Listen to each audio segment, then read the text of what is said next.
ఈరోజే ఆషాఢ సోమవారం, ఎంతో పవిత్రమైన విశేషమైన రోజు. ఈరోజు ఈ కథలను వింటే చాలు జన్మల పాపాలు తొలగి కోటి జన్మల పుణ్యం వస్తుంది, సకల శుభాలు కలుగుతాయి. బాణాసురుడు అత్యంత పరాక్రమశాలి, ఉగ్రమూర్తి, శక్తివంతమైన రాక్షసుడు. ప్రహ్లాదుడి మనవడైన మహాబలి కుమారుడు. అంటే బలిచక్రవర్తి యొక్క పెద్ద కుమారుడు. బలిచక్రవర్తికి మొత్తం 100 మంది కుమారులు ఉన్నారు. బాణాసురుడికి 1000 చేతులు ఉండేవి. ఒక రోజున బాణాసురుడు కైలాస పర్వతం మీదకు చేరుకున్నాడు. అది అసుర సంధ్య వేళ. ఆ సమయంలో పరమశివుడు తాండవం చేస్తూ కనిపించాడు. అక్కడ ఉన్నటువంటి 500 వాద్య పరికరాలను తీసుకుని తన 1000 చేతులతో మోగించడం మొదలుపెట్టాడు బాణాసురుడు. పరమశివుడు తాండవం చేసిన తర్వాత సింహాసనం మీద కూర్చుని ఎంతగానో బాణాసురుడి సంగీత ప్రావీణ్యానికి పొంగిపోయాడు. 1000 చేతులతో 500 వాద్య పరికరాలతో ఎంతో గొప్పగా వాయించావు అని బాణాసురుణ్ణి మెచ్చుకున్నాడు. వెంటనే బాణాసురుడు పరుగు పరుగున వచ్చి శంకరుణ్ణి స్తోత్రం చేశాడు. బాణాసురుడు చేసిన స్తోత్రం విని శంకరుడు ఇలా పలికాడు: బాణాసురా, నీవు చేసిన స్తోత్రాలకు నాకు ఎంతగానో ఆనందం కలిగింది. నీకు ఏం కావాలో కోరుకో, ఇస్తాను అన్నాడు. అప్పుడు బాణాసురుడు ఇలా చెప్పాడు: బాణాసురుల్లో ఉన్న అసుర ప్రవృత్తి బయటకు వచ్చింది.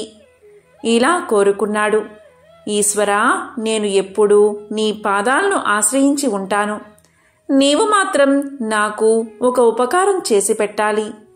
పార్వతీదేవితో కలిసి నేను కోట లోపల ఉంటే నీవు నా కోట బయట కాపలా కాస్తూ ఉండాలి. ఇదే నా కోరిక. నీవు భక్తుల కోరికలు తీర్చడంలో పరవశుడువు అయిపోతావు కదా, అందుకని నా కోరిక తీరుస్తావా అని అడిగాడు బాణాసురుడు. అప్పుడు శంకరుడు బాణాసురుడి వైపు చిత్రంగా చూశాడు. కాని ఈశ్వరుడి కారుణ్యం చాలా గొప్పది. సరే, నీ కోరిక తీరుస్తాను అని సమాధానం చెప్పాడు. పార్వతీదేవితో కలిసి త్రిశూలం పట్టుకుని కోట బయట అటూ ఇటూ తిరగడం మొదలుపెట్టాడు శంకరుడు. శంకరుడితో పాటు ఆయన అనునాయులు అందరూ కూడా అక్కడికి చేరుకున్నారు. ఈ విధంగా శంకరుడు కోట బయట తన పరివారంతో ఉంటూ కోటను రక్షిస్తూ ఉండేవాడు. ఎప్పుడైతే పరమశివుడు బాణాసురుడి కోటకు కాపులాగా ఉన్నాడని తెలిసిందో ఇక బాణాసురుడి వైపు కన్నెత్తి చూసినవాడు లేడు. ఇదిలా ఉండగా ఒకరోజు కోట బయట కాపలా కాస్తున్న శంకరుడు వద్దకు వచ్చాడు బాణాసురుడు.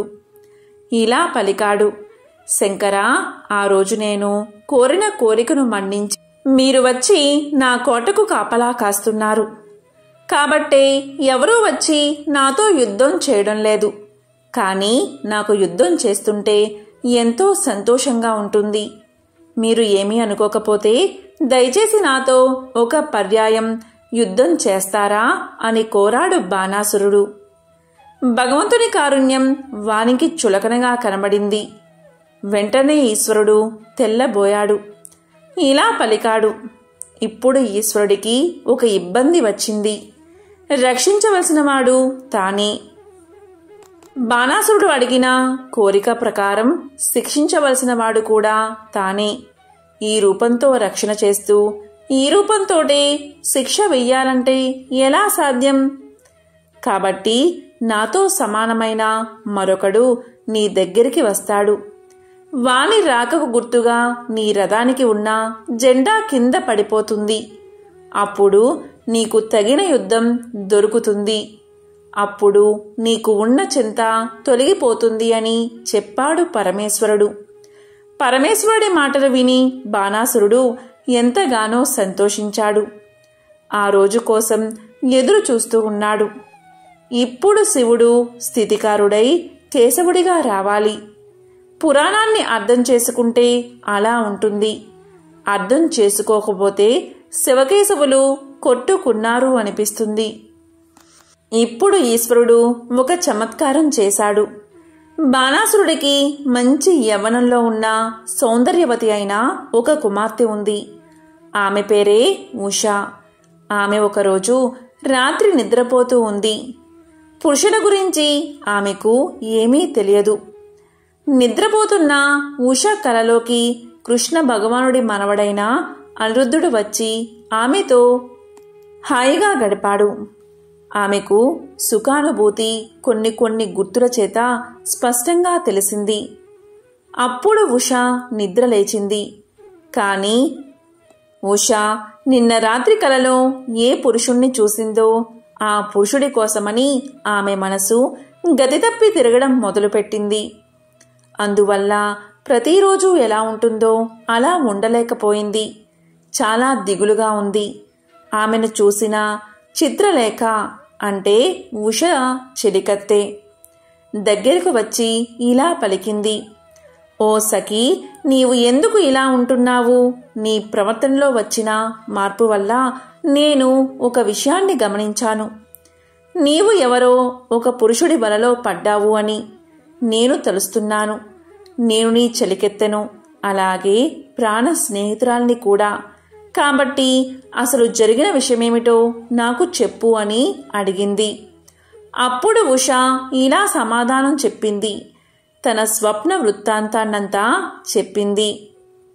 అలా చెప్పగానే చిత్రలేఖ ఇలా పలికింది. సఖీ, నీవేమీ బెంగ పెట్టుకోవద్దు. నీకు కలలో కనిపించినవాడు ఎలా ఉంటాడో నీవు చెప్పావు. నేను ఎందరో రాజాదిరాజులను చూశాను. అవి చూసి ఇందులో ఎవరు కనబడ్డారో చెప్పు అని రాజకుమారుల బొమ్మలను చిత్రీకరించడం మొదలుపెట్టింది చిత్రలేఖ. ఆ తర్వాత ఉషాదేవిని పిలిచి ఆ చిత్రాలను చూడమని చెప్పి వాళ్ళందరి గురించి పేరు పేరునా వివరించింది. అనిరుద్ధుడి చిత్రపటాన్ని ఉషా గుర్తించింది. అప్పుడు చిత్రలేఖ ఇలా పలికింది. చూడు సఖీ, ఆయన పేరు అనిరుద్ధుడు. ఆయనపై నీవు మనసు పడ్డావు. ఇప్పుడు నేను నీకు ఒక గొప్ప ఉపకారం చేస్తాను. నాకు కామరూప విద్య తెలుసు. అందుకని ఇవాళ రాత్రి నేను ద్వారకా నగరంలోకి ప్రవేశించి నిద్రపోతున్న అనిరుద్ధుణ్ణి అపహరించి తీసుకువచ్చి నీ హంసతూలిక మీద పడుకోబెడతాను. నీవు హాయిగా అతనితో ఉండు అని చెప్పి రాత్రికి రాత్రి బయలుదేరింది చిత్రలేఖ. బయట శివుడు కాపలాగా ఉన్నాడు. ఆమె వెళ్లడాన్ని చూసి కూడా ఊరికనే ఉన్నాడు. పరమశివుని వరాన్ని నిలబెట్టవలసిన వాడు అక్కడే ఉన్నాడు. శివకేశవుల ఇద్దరి మనసు ఒకటే. అందుకని అక్కడ కృష్ణ భగవానుడు అంటే ద్వారకలో కృష్ణ భగవానుడు తనకేమీ తెలియదు అన్నట్లుగా పడుకున్నాడు. చిత్రలేఖ అనిరుద్ధుని మందిరంలోకి ప్రవేశించింది. నిద్రపోతున్న అనిరుద్ధుడి మీద ఒక్కసారిగా సమ్మోహనంని ప్రయోగం చేసి అనిరుద్ధుణ్ణి తీసుకుని ఆకాశ మార్గంలో తిరిగి వచ్చేసి లోపలికి వెళ్ళిపోయింది.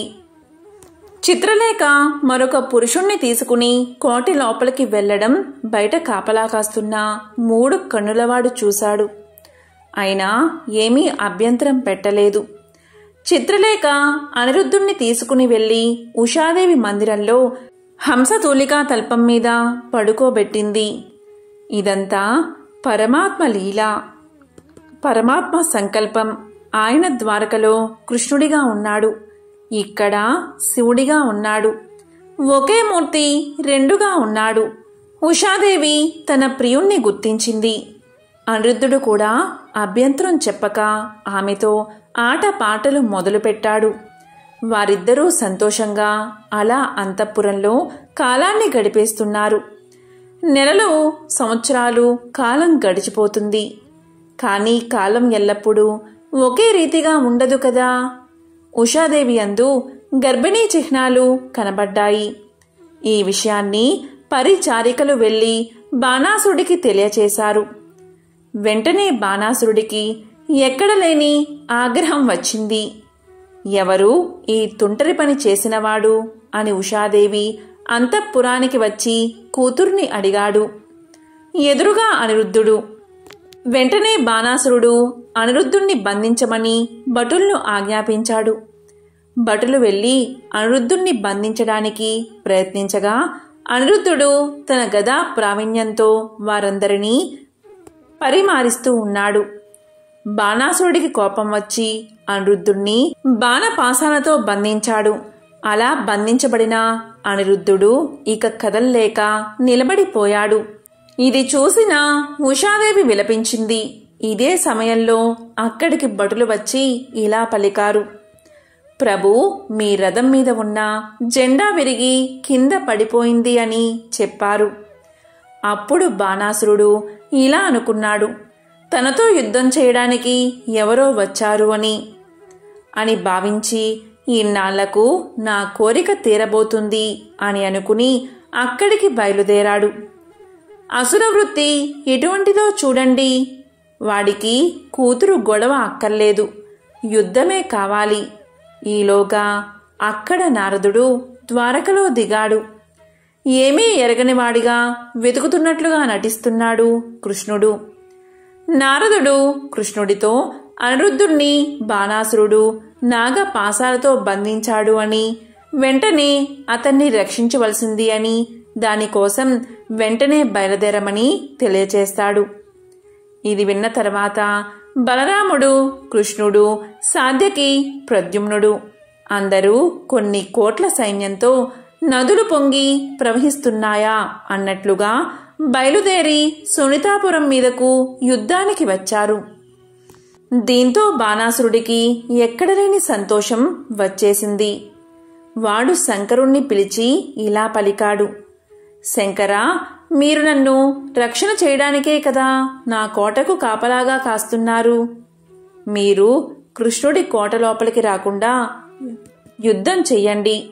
అప్పుడు మాత్రమే మీరు నాకిచ్చిన వరం నిలబెట్టినట్లు అవుతుంది.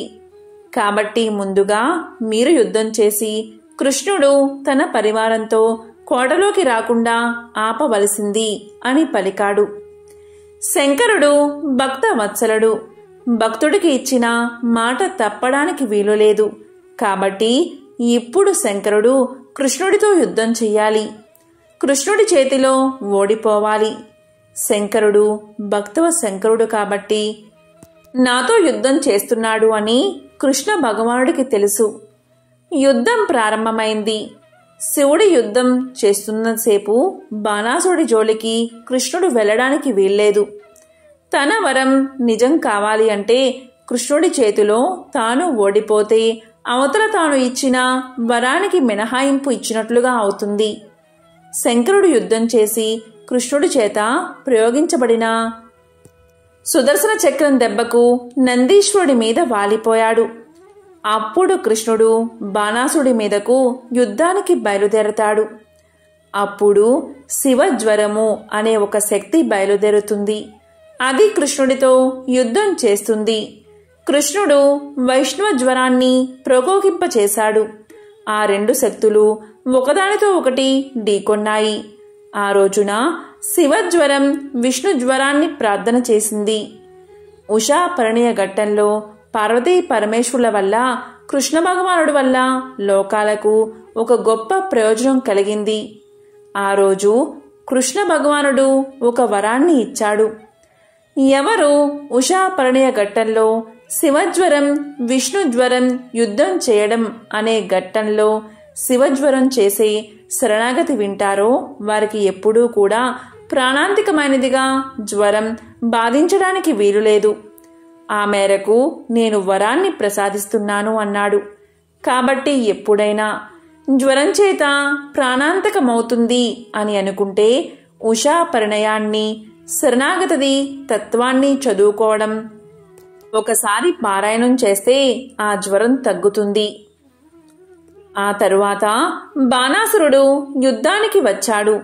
పరమాత్మ చేసిన యుద్ధం వల్ల ఆ రోజున బాణాసురుడు పడిపోయే తన కొడుకును ఎలా అయినా రక్షించుకోవాలని బాణాసురుడి తల్లి అయిన కోటర ఆ రోజు యుద్ధానికి వచ్చి వంటి మీద ఉన్న వస్త్రాలు తీసేసి చేతులు పైకెత్తేసి హాహాకారాలు చేస్తూ కృష్ణుని ఎదుట నిలబడింది. ఒక స్త్రీ వివస్థై జుట్టు వదిలిపెట్టి ఎదురుగా నిలబడితే చీ అని తల తిప్పుకుని ధనస్సు పక్కన పెట్టేసి కృష్ణ పరమాత్మ యుద్ధం ఆపేశాడు. వెంటనే బాణాసురుడు తప్పించుకుని కోట లోపలికి పారిపోయాడు. మరుసటి రోజు యుద్ధం ప్రారంభమైంది. అప్పుడు శంకరుడు కృష్ణుణ్ణి ప్రార్థన చేశాడు. నేను కోట బయట రక్షణగా ఉన్నంతకాలం వీడు పడిపోవడానికి వీలులేదు. కాబట్టి తగిన విధంగా నీవు అతనికి శిక్ష వెయ్యి అని చెప్పాడు. శివకేశవుల హృదయాలు ఒకరికొకరు తెలుసు. కాబట్టి ఆ రోజు కృష్ణ భగవానుడు బాణాసురుడికి ఉన్న చేతులలో 996 బాహువులను సుదర్శన చక్రం చేత తీసేశాడు. 4 బాహువులు మాత్రమే వదిలేశాడు. అప్పుడు బాణాసురుడికి ధర్మార్థ కామ మోక్షాలు తెలిసాయి. వాని శరీరమందు రజోగుణ తమో గుణాలు లేవు. శుద్ధ తత్వంతో ఉన్నాడు.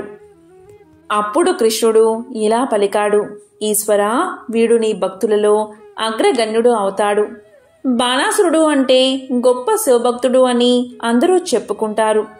ఎక్కడైతే అసుర సంధ్య వేళలో బాణాసురుడి చరిత్ర, ఉషా అనిరుద్ధుల చరిత్ర చెప్పుకుంటారో అక్కడ విజయాలు సంభవిస్తాయి. అందుకని 4 చేతులతో వీణ్ణి వదిలేస్తున్నాను. నీ పరివారంలో వీడు అగ్రేసరుడు అవుతాడు. ఇంకా ఎప్పుడూ ప్రమాదంతో కూడిన ప్రవర్తన వీడి యందు ఉండదు అని ఆ రోజున కృష్ణ భగవానుడు వరాన్ని ప్రసాదించాడు. అందుకు శంకరుడు ఎంతగానో సంతోషించాడు. ఇప్పుడు బాణాసురుడు శివుడి పరివారంలో చేరిపోయాడు. ఇప్పుడు వాడే కైలాసం బయట కాపలా ఉండాలి. బాణాసురుడు తన నిజ స్థితిని గుర్తించాడు. సంతోషంగా శంకరుడు కైలాసాన్ని చేరుకున్నాడు.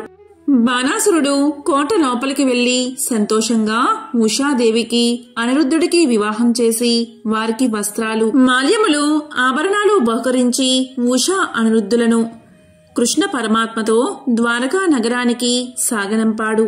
ఈ విధంగా ఉషా పరిణయం అనే ఘట్టం ఎన్నో రహస్యాలను ఆవిష్కరించింది. ఎవరైతే ఈ బాణాసుడి కథ వింటున్నారో, కృష్ణ విజయాన్ని వింటున్నారో, ఆయన నామాన్ని చెబుతున్నారో వారికి సమస్త విజయాలు చేకూరతాయి. వాళ్లకు జీవితంలో ఓటమి అనేది సంభవించదు. ఒకసారి నారదుడు క్షేత్రాలన్నీ దర్శించుకుంటూ వింధ్యా పర్వతం మీదకి వచ్చాడు. నారద మహర్షి రాగానే వింధ్యరాజు ఎదురు వెళ్లి స్వాగత సత్కారాలు అందించి ఉచిత రీతిన గౌరవించాడు. కుశల ప్రశ్నలు అయిన తర్వాత ఇష్టాగోష్ఠి జరుగుతుంది. ఆ సమయంలో వింధ్యారాజు నారద మహర్షితో ఇలా అన్నాడు. నారద మహర్షి, మీరు త్రిలోక సంచారులు. మీకు తెలియని విషయం ఏదీ లేదు. నా దగ్గర సమస్త సంపదలు, సకల ధాతువులు, బంగారము మొదలైన లోహాలు చాలానే ఉన్నాయి. అలాంటప్పుడు పర్వతాలలో సార్వభౌముడు అని చెప్పదగిన వాడిని నేనేగాక ఇంకెవరు అన్నాడు వింధ్యరాజు. ఆ మాటలు విన్న నారదుడు నిట్టూర్పు విడిచాడు. దానికి ఆశ్చర్యపోయాడు వింధ్యరాజు. మహర్షి నిట్టూర్పుకు కారణం ఏమిటి? పర్వతాలలో సార్వభౌముణ్ణి తను కాదా? ఈ రకంగా ఆలోచిస్తూ, మహర్షి, మీ నిట్టూర్పుకు అర్థం ఏమిటి అని అడిగాడు వింధ్యరాజు. దానికి నారదుడు ఇలా చెప్పాడు. వింధ్యరాజా, నువ్వు చెప్పిందంతా నిజమే. నీ దగ్గర సర్వ సంపదలు, సమస్త ధాతువులు, బంగారము మొదలుగా గల లోహాలు ఉన్నమాట నిజమే. కాని మేరు పర్వత శిఖరాలు మహోన్నతములై దేవలోకం దాకా వ్యాపించి ఉన్నాయి. అందుకని ఇంద్రాది దేవతలందరూ అక్కడ విహరిస్తూ ఉంటారు. నీకా ఆ భాగ్యం లేదు. అందుకే నాకు ఈ విచారము అన్నాడు నారదుడు. మేరు పర్వతం కన్నా గొప్ప అనిపించుకోవాలంటే ఆ పరమేశ్వరుణ్ణి ఆరాధించడమే ఒకే ఒక మార్గం అని నిశ్చయించి తపస్సు చేసుకోవడానికి ఓంకార యంత్రం ఒకటి తయారు చేసి దాని మీద పార్థివ లింగాన్ని స్థాపించి సంకల్పించాడు వింధ్యరాజు. ఆ రకంగా 100 నెలలు ఘోరమైన తపస్సు చేశాడు. అతని తపస్సుకు మెచ్చి భక్త సులభుడైన పార్వతీపతి ప్రత్యక్షమై, వింధ్యరాజా, ఏం వరం కావాలో కోరుకో అన్నాడు. అప్పుడు వింధ్యరాజు ఇలా కోరుకున్నాడు: పరమేశ్వర, చంద్రమౌళీశ్వర, పాహిమాం తండ్రి, పాహిమాం. నీ కరుణ ఉంటే చాలు, భక్తుల కోరికలు పూర్తిగా తీరిపోతాయి. అలాంటిది నువ్వు ప్రసన్నమయ్యావు. నాకు ఇంకా కావాల్సిందేముంది? అయినప్పటికీ నాది ఒక చిన్న ప్రార్థన. మేరు పర్వత శిఖరాలు బాగా పెద్దవిగా దేవతలు విహరించడానికి వీలుగా ఉండడం నాకు భరించలేకుండా ఉంది. దేవతలందరూ నీ పాదాలకు నమస్కరిస్తారు.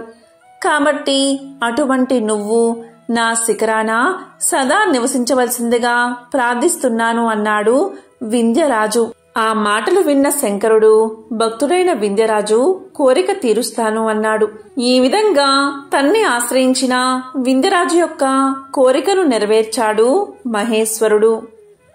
అలాగే మహాశివుడికి సంబంధించిన ఒక విశేషమైన కథను ఇప్పుడు విందాం. పూర్వకాలంలో వ్యాఘ్రపాదుడు అనే మహర్షి ఉండేవాడు. అతని కుమారుడే ఉపమన్యువు. ఉపమన్యువు పూర్వపు జన్మలో వేదాంగ విదుడు, మహాయోగి. కాని యోగ భ్రంశం వల్ల బ్రాహ్మణ బాలకుడిగా జన్మించాడు. వ్యాఘ్రపాద మహర్షి చాలా బీదవాడు. అందువల్ల తన కొడుకుకి పాలు పట్టలేక నీళ్లలో పిండి కలిపి తాగించేవాడు. ఈ విధంగా పిండి కలిపిన పాలు తాగి పిల్లవాడు బక్క చిక్కిపోయాడు. కొంతకాలానికి ఉపమన్యువు తల్లి బాలుణ్ణి తీసుకుని పుట్టింటికి వెళ్ళింది. అక్కడ వారికి గో సంపద పుష్కలంగా ఉంది. అందుచేత పిల్లవాడు పాలు తాగి చక్కగా ఒళ్ళు చేశాడు. ఇలా కొద్ది రోజులు గడిచిపోయాయి. తరువాత ఆమె బాలుణ్ణి తీసుకుని వ్యాఘ్రపాదుడి వద్దకు వెళ్ళింది. అక్కడ మళ్లీ పిల్లవాడికి పాలకు బదులుగా నీటిలో పిండి కలిపి పెట్టారు. అయితే పాలు తాగడానికి అలవాటు పడ్డ బాలుడు ఈ పిండి పాలు తాగనని మొండికేశాడు. అప్పుడు వ్యాఘ్రపాదుడు జరిగిన విషయం తెలుసుకుని పిల్లాన్ని బుజ్జగించి శివ పంచాక్షరి మంత్రాన్ని తన కొడుకుకి ఉపదేశించి ఆ మంత్రాన్ని భక్తితో జపిస్తే శంకరుడు ఆవును దూడను తెచ్చి ఇస్తాడు అని వ్యాఘ్రపాదుడు కుమారుడికి తెలియజేశాడు. తండ్రి చెప్పిన విధంగానే కొడుకు పంచాక్షరి మంత్రాన్ని జపిస్తూ ఉండేవాడు. ఒకనాడు శివుడు ఆ బాలుణ్ణి పరీక్షించాలి అని తలచి జంగమ్మ వేషాన్ని ధరించి ఆ బాలుడి వద్దకు వచ్చాడు. అప్పుడు ఇలా పలికాడు: శివుడు తిండి తినడానికి కూడా గతి లేనివాడు. బిచ్చమెత్తుకుని తింటాడు. కట్టడానికి బట్టలు లేక పులి చర్మాన్ని ధరిస్తాడు. ఉండడానికి ఇల్లు లేక శ్మశానంలోనే ఉంటాడు. ఆభరణాలు లేవు, పాములే ఆభరణాలు అంటూ పాట పాడసాగాడు జంగమ్మ దేవర వేషంలో ఉన్న శివుడు. అది విన్న బాలుడికి వెర్రి కోపం వచ్చింది. వెంటనే పక్కనున్న కర్రను తీసుకుని జంగమ్మ దేవరను కొట్టబోయాడు బాలుడు.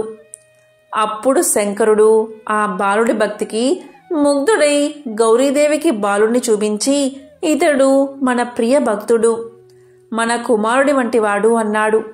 వెంటనే పార్వతీదేవి ఆ బాలుణ్ణి ఎత్తుకుంది. ఆమె అరచేతి నుంచి పాలు దారగా కారి కాలువలై ప్రవహించాయి. అదే పాల కొలనుగా మారింది.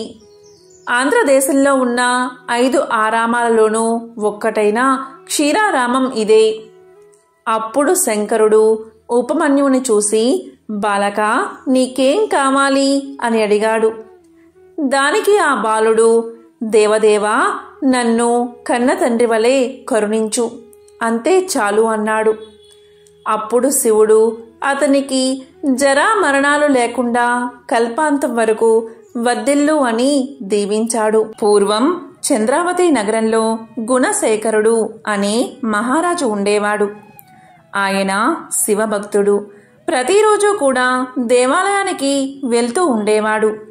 ఆ దేవాలయం యొక్క ప్రాంగణం దగ్గర ఇద్దరు బిచ్చగాళ్ళు ఒక పక్కన ఒకరు, మరో పక్కన ఒకరు, అంటే కుడి పక్కన ఒకరు, ఎడమ పక్కన ఒకరు కూర్చుని ఉండేవారు. రాజు ఒకసారి యథాప్రకారం ఆలయానికి వెళ్ళగా కుడి పక్కన కూర్చున్నవాడు ఇలా పలుకుతాడు: ఓ భగవంతుడా, నీవు మహారాజుకు చాలా ధనాన్ని ఇచ్చావు, నాకు కూడా కొంచెం ధనాన్ని ఇవ్వు అని ప్రార్థించేవాడు. ఇక ఎడమ పక్కన కూర్చున్నవాడు ఇలా ప్రార్థించేవాడు: ఓ రాజా, భగవంతుడు నీకు చాలా ధనాన్ని ఇచ్చాడు, నాకు కూడా కొంచెం ఇవ్వండి అని.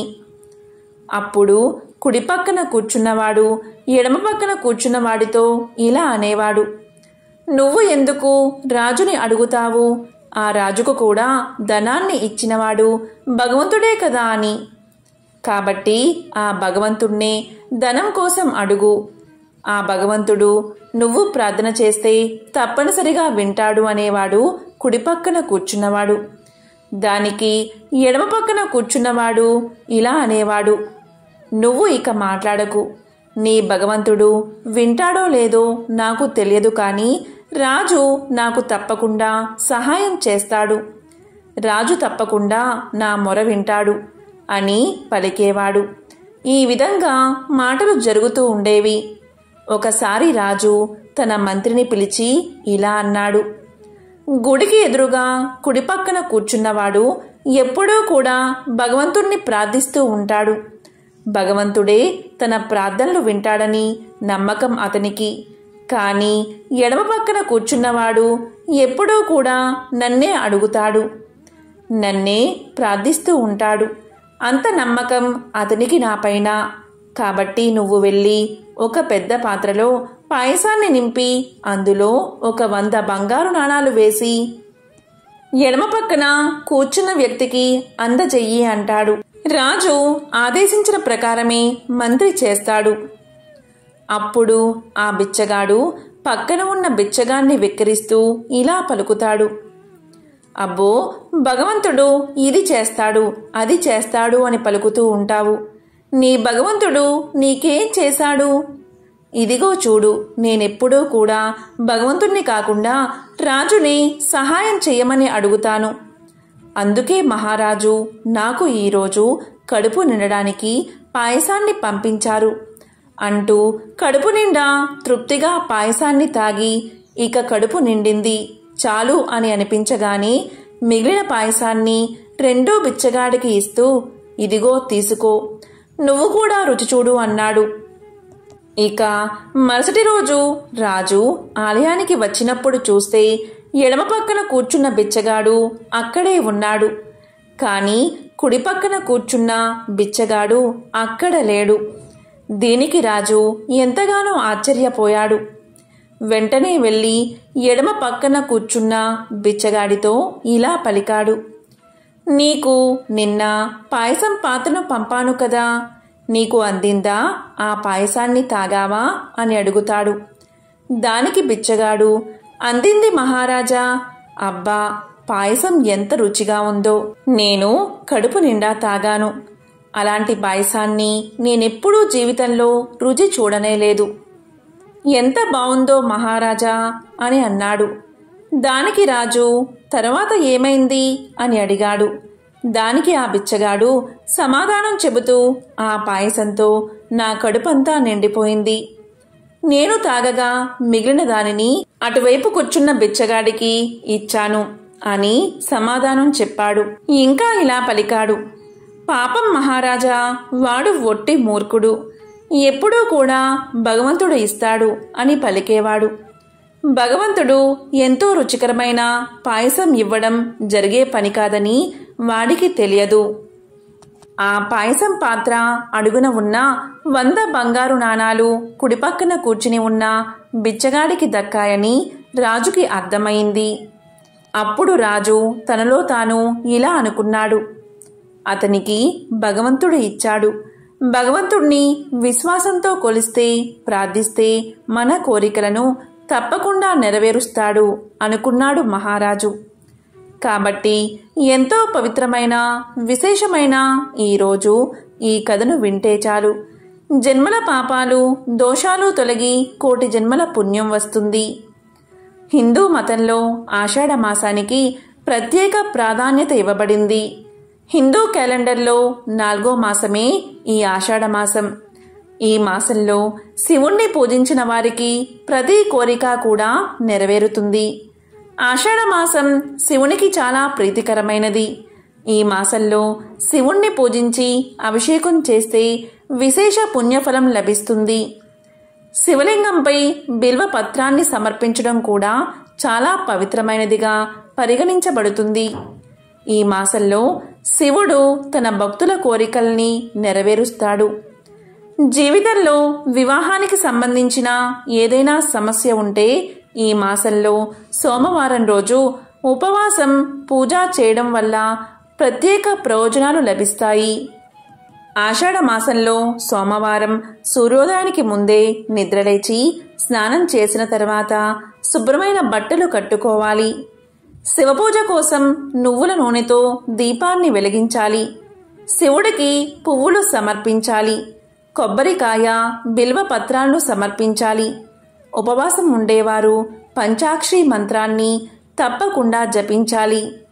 ఈరోజు ఏమీ చేయకపోయినా సరే ఈ పంచాక్షరి మంత్రాన్ని అంటే ఓం నమశివాయ ఓం నమశివాయ అనే మంత్రాన్ని జపిస్తే సకల శుభాలు కలుగుతాయి. ఈ మంత్రం యజుర్వేద రుద్ర అధ్యాయంలోనిది. ఈ మంత్రం కోరికలను నెరవేర్చే కల్పవృక్షం వంటిది. దీని ఉచ్చరణ వల్ల చిత్తశుద్ధి జ్ఞానప్రాప్తి లభిస్తాయని పురాణాలు తెలియచేస్తున్నాయి. ఈ మంత్రాన్ని ప్రతిరోజు కూడా జపిస్తే ఆత్మశుద్ధి జరుగుతుంది. అన్ని పాపాల నుండి విముక్తి పొందవచ్చు అని పురాణ వచనం. ఈ మంత్రం మీరు ప్రశాంతంగా ఉండేందుకు కూడా దోహదపడుతుంది. కాబట్టి ఈ మంత్రాన్ని అంటే ఓం నమశివాయ అనే పంచాక్షరి మంత్రాన్ని తప్పనిసరిగా జపించండి. మీకు వీలైతే ఓం నమో భగవతే రుద్రాయ నమః, ఓం నమో భగవతే రుద్రాయ నమః ఇది రుద్రమంత్రం. దీన్ని పఠిస్తే శివుడైన రుద్రుడికి మనస్సాక్షిగా నమస్కరిస్తున్నట్లు పరమశివుని అనుగ్రహం పొందడానికి దీన్ని పఠించాలి. ఆషాఢ మాసంలో మొదటి రోజున పవిత్ర నదిలో స్నానం చేయడం, దాన ధర్మాలు చేయడం విశిష్టమైనది. ఆషాఢ మాసంలో బ్రాహ్మణులకు గొడుగు, ఉప్పు, ఉసిరికాయ దానం చేయాలి. ఇలా చేయడం వల్ల విష్ణువు శివుని అనుగ్రహం లభిస్తుంది. ఆషాఢ మాసంలో లక్ష్మీనారాయణుని పూజించడం వల్ల జీవితంలో సుఖ సంతోషాలు, ఐశ్వర్యం లభిస్తాయని పురాణాలు చెబుతున్నాయి.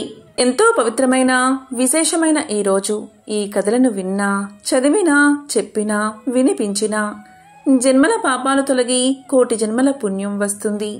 సకల శుభాలు కలుగుతాయి. ఓం నమశివాయ, ఓం నమో నారాయణాయ, ఓం శ్రీ మాత్రే నమః.